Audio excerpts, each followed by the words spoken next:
Hello my friends, this is not a video like I always make.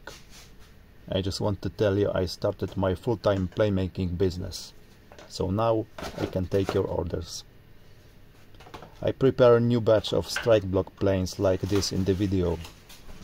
As materials I'm gonna use pear wood, beech wood and spalted beech.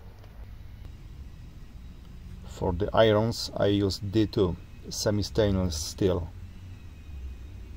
I make them from scratch.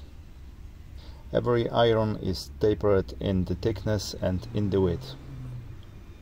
The planes have extremely low cutting angle, 35 degrees.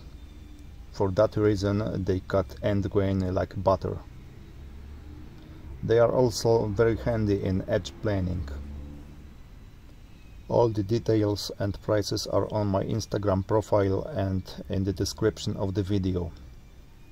Feel free to write me. Have a nice day.